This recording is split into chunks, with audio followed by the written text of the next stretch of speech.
Bueno, a ver, voltea para allá, Rui. Bueno, ya se van a empezar a conectar nuestros amigos, nuestros seguidores. Vamos a comenzar en un momento el programa radiofónico. Vamos a tener a el investigador ufólogo Carlos Guzmán en la línea. Vamos a estar platicando con él. Quienes no tengan el gusto de conocerlo, él es todo un personaje en la ufología latinoamericana, bueno, me atrevo a decir mundial, y autor de varios libros. Y pues vamos a estar hoy precisamente en contacto con él vía telefónica. Está conmigo Juan Carlos Ramón López Díaz, contactado en la zona sur del estado de Tamaulipas. Como siempre, nuestro querido Roy Paniagua, ¿verdad? Y también de este lado está Arturo en los controles. Y vamos a comenzar en un momentito más.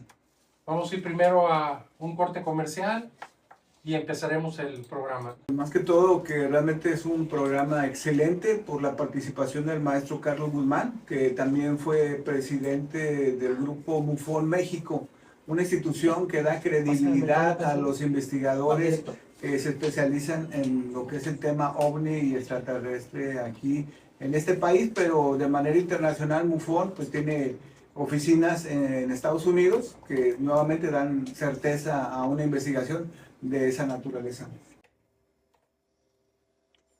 Bien, pues ya regresamos ahorita del corte comercial.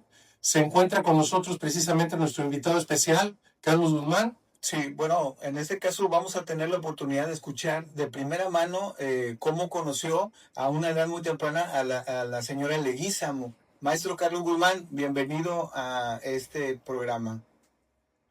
¿Qué tal? Buenas noches a todos y muchas gracias por la invitación. Gracias a ti, Carlos. Muy, muy contentos, muy entusiasmados de tenerte el día de hoy con nosotros. Sí, bueno, aquí tenemos que destacar cómo la conoció la señora Leguízamo a esa edad, maestro. Bueno, es algo curioso porque yo era prácticamente niño, tendría alrededor de unos 13, 14 años máximo, y yo la conocí por una nota de un periódico que sacó la noticia que había una persona con el nombre de Cristina Leguízamo que había tenido un contacto con unos seres de un planeta que ellos mismos habían denominado seres del planeta verde.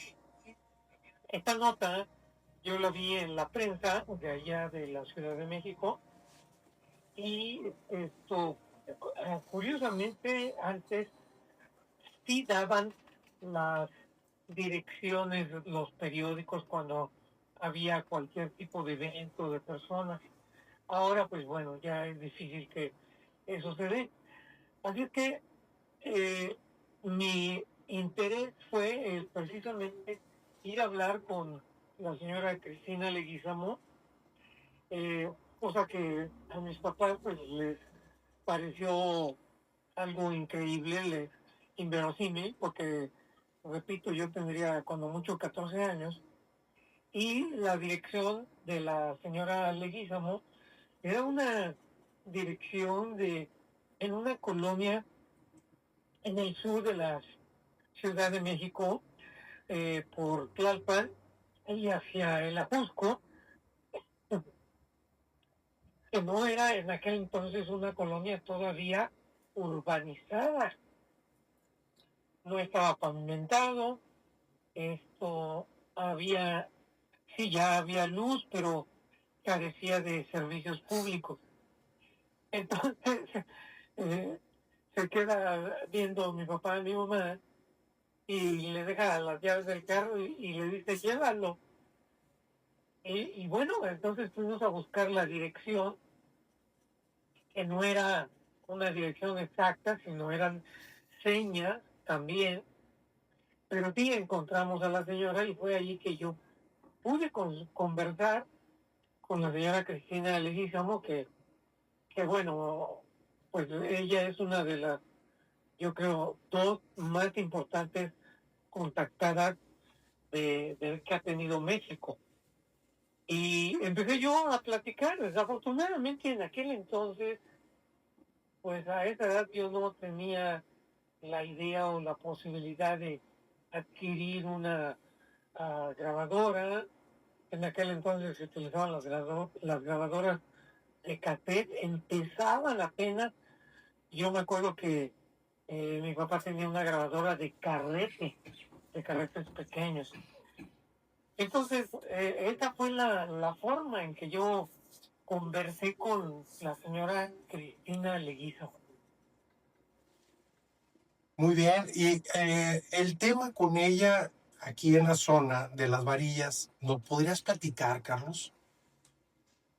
Sí, eso yo lo supe más tarde, porque hace algunos años yo entrevisté a su hijo y por ahí hay en mi canal algunos videos al respecto. Aunque su hijo, bueno, en aquel entonces, más o menos por el relato que me da, pues sería un poco más joven que yo, quizás él tendría 10 años. Lo que él dice, lo que él me contó, es que en sí no fueron varillas, sino que fue la construcción como de una especie de pequeña torre, no me lo sabe bien explicar porque creo que pues han pasado muchos años. Él en estos momentos debe ser una persona de alrededor de unos 75 años quizás, entonces era muy niño, pero dice que él acompañó a su mamá ahí precisamente a, a Tampico, a Playa Miramar, porque tenía algunas amistades que la habían invitado y que junto con esas amistades habían desarrollado esa torre. Sí, era una torre de metal, sí era una torre de, pues a lo mejor de varillas, pero como su hijo no me relata lo que ustedes conocen, que se enterraron esas varillas en Playa Miramar, pero la situación es de que sí, la señora Cristina Leguizamo estuvo allá en esas tierras, en, pues serían fines de los 70, porque la señora Leguizamo empieza a tener su experiencia en el año de 1963, y ahí en ese año ella no vivía todavía en esta parte del sur de la ciudad, vivía en la colonia Nativitas, que más o menos es lo que ahora sería la estación del metro Nativitas. Y ahí fue cuando recibió la primera visita de esos seres, pero ella, en esta ocasión, ella relata que no vio al ser. Quienes vieron al ser fueron sus hijos, sus pequeñitos, porque les decían, ahí hay un señor, mamá, y te está regañando, ¿verdad? Entonces la señora, con el objetivo de no contradecir a los niños, pues se quedó callada y pues desapareció esa visión para los niños, y allí es cuando empieza ese contacto. Y en 1963, ese mismo año, en diciembre, ella recibe la visita de un extraterrestre que que la va a seguir visitando, y que ese ser es el que le invita también a su nave. Es un ser con un nombre curioso que su hijo me dice que se llamaba, o así le decían, Astratartalos. Eh, Cuando menos así fue que el ser les dijo que así se llamaba. Y el ser le dijo que se tenía que ir de inmediato. El 24 de diciembre de 1963 se tenía que ir de esa casa, de ahí de la colonia de Activitas, y tenía que irse allá a las inmediaciones de la Jusco, al sur de la Ciudad de México, a pues, un pequeño cuartito ahí muy improvisado. La señora Leguizamo relata que había arañas y alacranes, pero que ella eh, obedeció porque le dijeron, a este señor le dijeron que tenía una misión que cumplir. Y la misión que cumplir, pues resulta que ella tuvo muchas pláticas ahí en su casa donde iba gente que tenía alguna profesión, que era médico, que era biólogo, que era profesor de secundaria. Y también la visitaron ahí artistas como por ejemplo Pepita Gómez, como por ejemplo el comediante Héctor Suárez. Y yo no sabía hasta que hace unos meses volví a platicar con su hijo, que amablemente me recibió ahí en su casa. Yo no sabía que de parte de ella habían curado a Talina Fernández de una rodilla que se había accidentado.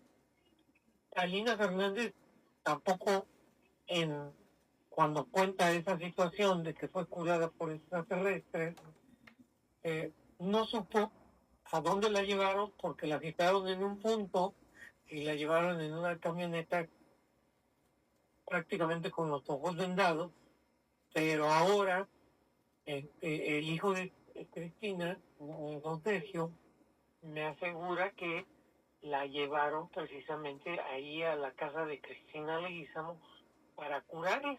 Son lugares de sanación.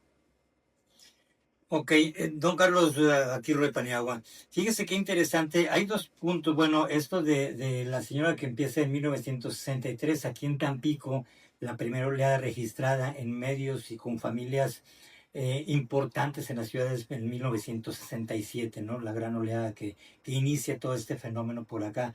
Y nos llama mucho la atención precisamente esto que nos comenta, porque sería ahora cuestión de investigación para saber, ojalá que pudiéramos saber la verdad, porque a mí se me hace muy interesante lo de la torre. Nuestra playa que tiene tantas cosas interesantes, digo, hay por ahí debe estar enterrado todavía restos del primer cable que hizo comunicación, así, vía cable, era el contacto, venía de Estados Unidos hasta aquí, de aquí a Veracruz y de aquí a Europa, ¿no? En comunicaciones. Tenemos en la estación, ahorita seguimos platicando de esto porque nos llama mucho la atención esa parte de que si es torre o las varillas. Pero tenemos cortes de comercial cada 15 minutos. Ahorita vamos a entrar al de la media y regresamos con usted. Ok. Pues estamos con Carlos Guzmán, una historia muy interesante. Cristina Leguizamo, ya lo dijo él, una de las dos personas contactadas más importantes de nuestro país. Y bueno, estamos viendo ahorita un tema de que a través de esta mediunidad tuvo contacto con seres del espacio y tuvo un lugar de sanación. Eso yo no lo conocía. Entonces vamos a ver qué más nos platica al respecto de esto. Ya está platicándonos también de personajes que estuvieron ahí en ese lugar, que acudieron para este tipo de sanaciones. Y bueno, vamos a continuar con esto y más ahorita. Si regresamos, don Carlos, entonces es tantas cosas interesantes que tendríamos material para un buen tiempo. Uno, lo que sí nos da pauta para investigar, si fueron las varillas o fue la torre, que se me hace muy interesante la torre. Y bueno, que hemos comentado también en el programa, ese caso de Talina que a nosotros nos pareció muy interesante, porque al parecer eran unas personas que habían recibido que le estaban ofreciendo la manera de que ella también podía sanar, ¿verdad? Pero no, ella por su trabajo ya no regresó y perdió el contacto también con estas entidades, ¿no? Ajá. Entonces, bueno, regresamos, pues, sería cosa de investigar, mi estimado Alex, porque Sí, es tenemos correcto. las varillas Fíjate que migratorias, el tema de las varillas lo tenemos con la señora Bretón, porque ella puso varillas. O sea, sí hubo varillas. Lo que no sabía es que también había una torre. Eso es algo nuevo, ¿verdad? Que habría que checar. Así es. Sí. Entre otras cosas que hemos visto también, las publicaciones que ha hecho usted, los libros, don Carlos es escritor, ufólogo, periodista, investigador, reconocido a nivel mundial, sobre todo estos casos que nos han impactado del, entre comillas, secuestro de aviones o bien secuestros como el que es este joven hace años que lo secuestraron y que usted debe conocer muy bien el caso, que lo llevan hasta Acapulco, si mal no estoy, y bueno, pierde la noción del tiempo, no había combustible suficiente para hacer lo que hizo y que está documentado este caso. ¿Usted se refiere al caso de La avioneta. el señor que iba en su auto y de repente apareció en Acapulco? No, Armando Subarán Ramírez.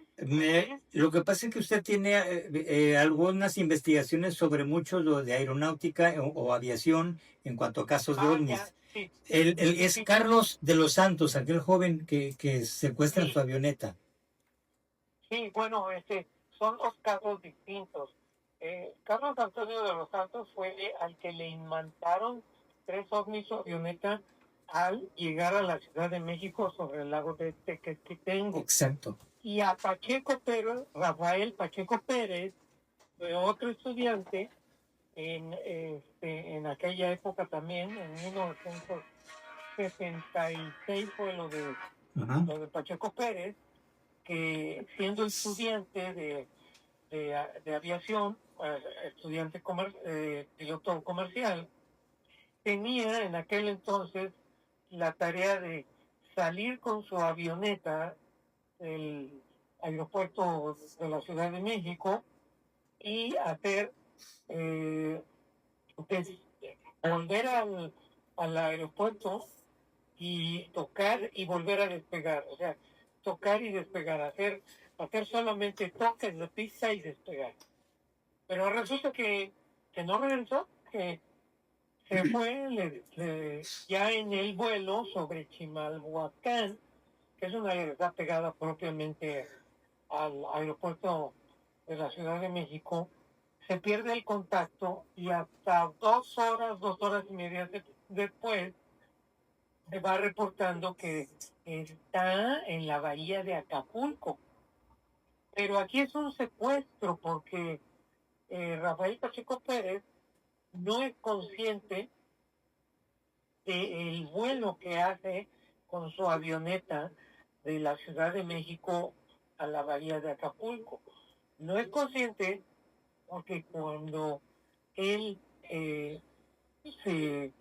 digamos que se despierta en la bahía de Acapulco, había ya aparentemente un ser, había hablado a través de él, Vamos comunicándose con la torre también si la de control. En aquel entonces todavía no había los radares que hay ahora y era mucho el contacto visual con los aviones, sí el contacto con radio, pero no había los radares que existen ahora. Y le comunicó, habló este ser extraterrestre o supuesto extraterrestre, habló casi media hora con el controlador de aquel entonces que se llama Carlos de Cresci. Ya está jubilado y el señor ya no quiere hablar nada al respecto, pero sí es un caso extraordinario porque el controlador le empieza a hacer preguntas a ese ser, le hace preguntas en inglés, y como es de origen alemán, don Carlos de Cresci, le pregunta en alemán y le contesta. No le contesta en alemán, sino que le contesta en español, al igual cuando le preguntó en inglés. Entonces, empezó a hablar en español, cambió al inglés, pero el ser extraterrestre seguía hablando en español. ¿Y por qué digo esto? Porque Pacheco Pérez, pues escasamente hablaba un inglés muy básico, no hablaba nada en absoluto de alemán, y eso, pues existen los registros oficiales, en aquel entonces eran de RAMTA, Radio Aeronáutica Mexicana, que ahora es el CENEAM, Servicios Aéreos a la Navegación en México. Existen las actas correspondientes a este hecho insólito. Desafortunadamente para Pacheco Pérez, esto es propiamente arruinó su carrera, porque no se supo nada más de él hasta muchos años después, que aparentemente tomó una avioneta prestada en el aeropuerto de Morelia o de Guadalajara, uno de los dos, y no se ha vuelto a saber nada absolutamente de este joven que le sucedió ese evento. Perfecto, adelante, Alex. Sí, Carlos, para ti, ¿cuál ha sido el caso más relevante hasta ahorita? Para ti, que tú digas, esto me vuela la cabeza. Que hay evidencia, que Ajá. hay documentación o que hay Así es. grabación, incluso como en el caso de los pilotos, ¿no? Así es. Pues precisamente es el otro caso que le ocurrió a Carlos Antonio de los Santos Montiel. Yo he tenido oportunidad de conversar con él en varias ocasiones, y este caso es de que él regresaba, era un joven también, de 20 años, él regresaba de un trabajo en una pequeña avioneta del estado de Guerrero, y atravesando por el lago de Tequesquitengo, y en comunicación ya con la torre de control para entrar a la Ciudad de México, pide auxilio y pide el famoso Mayday, porque resulta que un objeto volador no identificado se le posa en el ala izquierda, otro objeto se le posa en el ala derecha, y de frente viene un objeto oscuro, tipo ovoide, y se le coloca debajo del avión, debajo del fuselaje del avión, y fue cuando ahí él pierde el control de la avioneta, se comunica con la torre de control del aeropuerto de la Ciudad de México, diciendo que 3 objetos alrededor de él lo están acompañando y que ha perdido el control del avión. El timón lo jala hacia él, hacia arriba, no obedece la camioneta. Yo creo que esta situación pues es de 1 o 2 minutos, una situación terrorífica para él, porque siente que la avioneta la van subiendo de la altura que él llevaba, puesto que ya iba enfilándose hacia la cuenca de México, y de repente los ovnis lo dejan y él solamente ve a 2 que se dirigen hacia el volcán Popocatépetl. Aparentemente el tercero, que es el que no ve qué ruta es el que toma, pudiera ser, él dice que fue la misma ruta de los 2 ovnis que se dirigen a Popocatépetl. La torre entra en situación de emergencia, paran todos los aviones de despegar y de aterrizar para darle prioridad a la avioneta de Carlos Antonio. Entonces, este caso, uno, es una situación vívida por el piloto joven de Carlos Antonio. Sí es detectado por el radar del aeropuerto, por los radaristas del aeropuerto, que en aquel entonces el nombre de uno de los controladores era Interiñán, el apellido era Interiñán, Pero hace pocos años se constató que un avión Turbo Commander había visto desde más arriba a esos ovnis que tenían aprisionada y lanzada la avioneta de Carlos Antonio. Tuvo problemas al aterrizar porque aparentemente el ovni que estaba situado o que se situaba bajo el fuselaje del avión le pegó, y él, al tratar de bajar para aterrizar su tren de aterrizaje, no bajó, y entonces él desesperadamente le decía a la torre de control que no podía bajar el tren de aterrizaje, que estaba atascado, y que se volvía a elevar para volver a tratar de bajar el tren de aterrizaje. Sí, Nuevamente no bajó, y lo hizo manual con un desarmador ahí, y ya bajó el tren de aterrizaje y bajó al aeropuerto. Obviamente que Medicina de Aviación, dependiente de la Secretaría de Comunicaciones y Transportes de aquel entonces, le hizo examen médico, y pues se certificó en el acta, que por cierto ya por ahí la han sacado en internet. Alguien la logró localizar. Medicina de Aviación certificó que el joven estaba perfectamente en pleno uso de sus facultades, no estaba drogado, no estaba afectado por ninguna sustancia que le hubiera hecho imaginar lo que narraba directamente.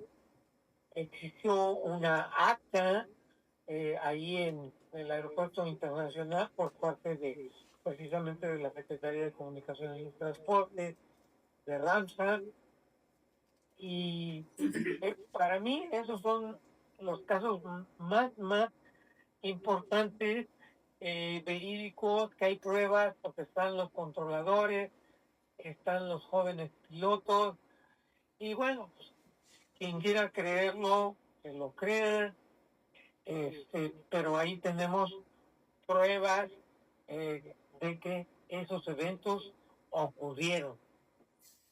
Perfecto. Y esto es importante también porque la gente que nos está escuchando, bueno, hay este libro de estos 50 años que han pasado y con tantos casos de este tipo. No nos cuelga, vamos a ir a este tercer, le llamamos el portal de comerciales, vamos a entrar a este portal, al tercero y último, y ahorita regresamos con usted. Estamos con don Carlos Guzmán, uno de los personajes y personalidades importantísimas a nivel mundial en la investigación OVNI. Gracias. Continuamos, don Carlos Guzmán. Bueno, ya el último corte, pero tenemos ahí dos cuestiones que le queremos preguntar. Una sería Tampico. Su opinión sobre esta zona, su opinión sobre este programa que humildemente estamos, que es el primer programa dedicado al fenómeno OVNI y en una zona de OVNIs, ¿no? Para nosotros es muy importante tener la opinión de usted, que es un profesional en esto. Muchas gracias. Bueno, primero agradecerles su invitación a su programa. Segundo, agradecerles los conceptos vertidos que han expresado de mis trabajos. Y tercero, donde ustedes radican es un área muy importante, porque a través de los años he localizado yo ciertas áreas, vamos a llamarles ciertas áreas calientes en la República Mexicana, donde continuamente hay manifestaciones, observaciones, testimonios de la observación de estos objetos desconocidos en el cielo. Entonces, ustedes viven en un área importantísima, porque es una de las 7 áreas más calientes de la República Mexicana. Voy a mencionar brevemente las otras, que sería la zona del silencio, la zona de Teotihuacán, arqueológica, la zona de Tepoztlán, Morelos, la zona norte, donde se encuentra Tijuana. Bueno, allí es una situación obvia porque a unos cuantos kilómetros está una de las áreas más importantes desde el punto de vista militar de los Estados Unidos. Entonces, hay ciertas zonas en México donde se caracterizan por la continua observación de estos fenómenos. Hay que averiguar aquí cuál es el punto por el cual se observan muchos estos fenómenos. Pudiéramos decir que Teotihuacán, bueno, Teotihuacán es un centro de poder, es un centro de poder porque nuestros antepasados seleccionaron ese lugar para hacer su centro arqueológico. Por alguna circunstancia que todavía no conocemos, nuestros antepasados dijeron, este es el lugar donde debemos hacer construir nuestro centro arqueológico. La zona del silencio, bueno, pues ahí sabemos que existen misterios desde hace muchísimos años, porque fue un mar interno hace más de 70 millones de años. Las placas ahí tectónicas están jugando una situación importante, y vámonos a donde ustedes están localizados, la playa Miramar. Ahí continuamente hay fotografías de objetos color rojo. Yo me acuerdo que desafortunadamente tengo perdida ese video porque hace muchos años, yo creo que como 15 años, ahí de Playa Miramar, alguna persona me envió un video donde se veían, pero claramente, varios objetos a nivel del mar, alejados desde luego de la playa, y no eran barcos, sino muy impactantes esos videos. Y todas las historias que vemos nosotros en internet de repente de cuestiones de seres extraños que surgen del mar, que salvan a niños que se están ahogando. Entonces ustedes viven en una zona muy, muy interesante que habría que averiguar qué es lo que tiene de particular esa zona. Sí, Perfecto. No, para nosotros es muy importante y agradecemos su opinión porque estamos precisamente ubicando bien este programa y sobre todo en esta zona que sí, como lo dice, ha tomado en estos últimos años una importancia a nivel mundial, vamos en documentales de cadenas importantes y plataformas. Mi estimado Alex. Sí, Carlos, te quería preguntar, ¿a ti te ha tocado ver los objetos o has tenido algún contacto? Bueno, contesto, Alex, muchas gracias por la pregunta, en dos partes. Uno, no me ha tocado ver no necesito estar yo convencido de ver algo en el cielo, porque yo he tenido muchísimas docenas de relatos de personas que se acercan a mí porque saben que esto me interesa, compañeros de trabajo, vecinos, que me cuentan sus experiencias. Entonces, a través de estas experiencias, yo estoy convencido, no es que yo crea, es que yo estoy convencido de que la gente ha visto algo. Y por otra parte, mucho menos, yo no he tenido ningún contacto, Alex, y ni quiero tenerlo, porque la gente que realmente tiene un contacto, en ocasiones no sabe, su psique queda desequilibrado. Entonces, yo no sé cómo reaccionaría, Alex, si me desmayaría, si me alegraría, si no podría dormir por tener esa situación extraordinaria. No lo sé cómo reaccionaría y no me interesa saberlo, Alex. Sí, muchas gracias, Carlos. Nada más comentarte, Es interesantísimo lo que nos dices. De hecho, lo comentábamos antes del programa esto. Y seguramente, y te lo puedo que asegurar, ya te platicaré, ellos saben de ti y de lo que estás platicando ahorita. Don Carlos, Mira que, perdón, adelante. sí, perdón, en sus libros, esto es importante para toda la gente que nos está viendo en TikTok y también escuchando sus libros, su material, ¿dónde los podemos encontrar? ¿Los podemos encontrar? Usted díganos. Muchas gracias. Pues mira, desafortunadamente ya los 22 libros que he publicado a través de más de 20 años ya están agotados, pero estén pendientes porque en unos meses voy a reeditar 3 libros, uno precisamente ya yo creo que en unos 2 meses, y es el de Galería Extraterrestre. Ahí yo presento 70 casos, ahora son más, porque estoy presentando casi 20 casos de testimonios de personas que tuvieron el encuentro con un ser extraterrestre. Y ese libro lo que tiene es que en forma de dibujo, expresado cómo es que esa persona vio a ese ser, se describe ese ser. Entonces son sketch, son dibujos. Desafortunadamente, siempre cuando aparece un ser, pues una persona no está preparada con una cámara para sacarse una selfie o algo. Entonces son dibujos, y este libro estará nuevamente pronto a la disposición de quienes les interese tenerlo, Galería Extraterrestre. Y en unos 4 o 5 meses vendrá otro libro, que ya les estaré yo comentando. Ojalá que nos pueda notificar y nosotros así promoverlo también, porque será muy interesante para toda la gente. Nos estamos yendo, don Carlos.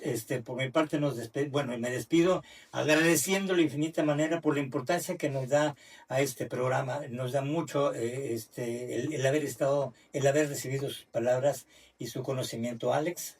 Sí, Carlos, agradecidísimo, en verdad, y pues un fuerte abrazo. Vamos a seguir en contacto. Juan Carlos. Por supuesto, Alex, el gusto es mío, por ahí también a su productor y a Juan Carlos. Gracias. Gracias por su invitación y hasta pronto. Sí, hasta pronto, maestro. Muchísimas gracias. Bien, pues ahí escuchamos a don Carlos Guzmán, personajazo de la investigación OVNI. Alex, Juan Carlos, primero, muchísimas gracias por el contacto con don Carlos Guzmán y por tu presencia, por el libro. Este libro se va a cortesía de Juan Carlos. Sí, pues muchas gracias nuevamente a esta gran oportunidad y pues le agradecemos nuevamente al maestro Carlos Guzmán que nos ha compartido esa información y conocimiento. Alex. Así es, pues muchísimas gracias a todos los que nos siguieron el día de hoy y estamos pendientes para la próxima. Vamos a ver qué otra persona podemos luego también continuar entrevistando. Gracias Arturo, gracias Roy, gracias Juan Carlos. Que pasen una agradable noche y ya no hay tiempo para decir y la playa. Córtale.